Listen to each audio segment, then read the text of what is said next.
మరి ఇప్పుడు సనాతన ధర్మం అని ఉంది, ఒక పవన్ కళ్యాణ్ అంటే ఉన్నాడు. ఆయన ఎలక్షన్ల కంటే ముందు ఏం చెప్పిండు? చర్చిలకు వెళ్ళి బైబిల్ పట్టుకొని నా భార్య క్రిస్టియను, నాకు క్రిస్టియన్లు అంటే ఇష్టము, బాప్తిజం చూపించిన అని అన్నాడు. అప్పుడు విదేశీ అనే ఇది గుర్తుకు రాదా? అది గుర్తుకు రాలే సరే అట్లానా. ఇంకోటి ఏంది, ముస్లింల పండుగ వచ్చినప్పుడు పోయి టోపీ పెట్టుకున్నాడు. ముస్లింలు అందరు నా అన్నదమ్ములే అన్నాడు.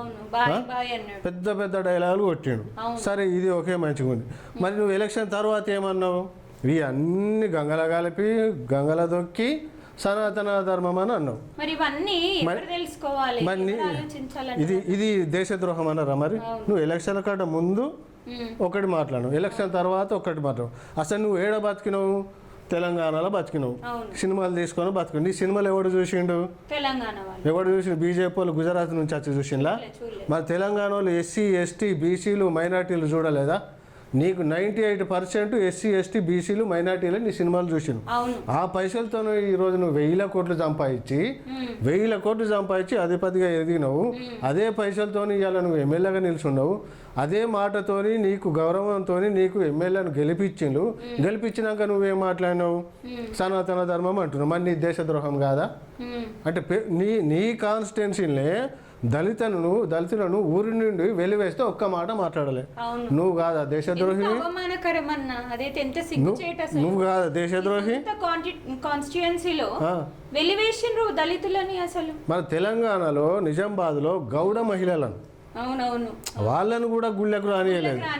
మరి ఆ పూజారిది దేశద్రోహం కాదా? అంటే గౌడ్లో ఉగ్రవాదం కాదా? వీళ్ళంతా ఉగ్రవాదులే. ఒక గౌడ మహిళలను కూడా నువ్వు గుళ్ళకు రానియాలంటే ఆ పూజను వెలిపేసి బొక్కలేసి వానికి ఉరిశిక్ష వేయాలి. దేశద్రోహం కింద ఉరిశిక్ష వేయాలి. నిజమైన దేశద్రోహులు అంటే వీళ్ళు. విభేదాలు సృష్టిస్తున్న వాళ్ళే దేశద్రోహులు, ఉన్మాదులు, ఉగ్రవాదులు. ఉగ్రవాదం అంటే ఏందన్నా, జిహాద్ అనే పేరుతోనే వచ్చి హిందువులను చంపుతున్నారు కదా. ఇప్పుడు భారతదేశంలో ఉన్న వాళ్ళందరూ హిందువులే వాళ్ళ దృష్టిలో. మన దృష్టిలో కూడా ఇప్పుడు మనం హిందూ దేశంలో ఉన్నాం కాబట్టి మనం హిందువులం. వాళ్ళేంది జిహాద్ అనే పేరుతో వాళ్ళు వచ్చి మన భారతదేశంలో ఉన్న వాళ్ళని చంపుతున్నారు. అంటే అది ఒక భేదము, భేదాభిప్రాయం. మరి ప్రతి విషయంలో భేదాభిప్రాయాలు క్రియేట్ చేస్తున్నారు కదా మన రాజకీయ నాయకులే.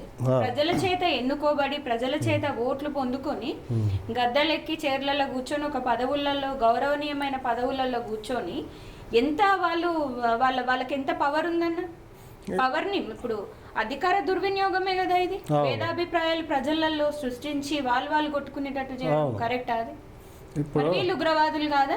అందరు ఉగ్రవాదులు వాళ్ళే. మరి నిజమైన ఉగ్రవాదులు వీళ్ళు. అర్థం కాకుండా ప్రజల్ని మాయ చేసి పాకిస్తాన్ మీదకి నెట్టుతున్నారు. ఎవరన్నా కొంచెం మాట్లాడితే వీళ్ళు కూడా పాకిస్తాన్కి సంబంధం, వీళ్ళు కూడా ఉగ్రవాదులు అంటున్నారు.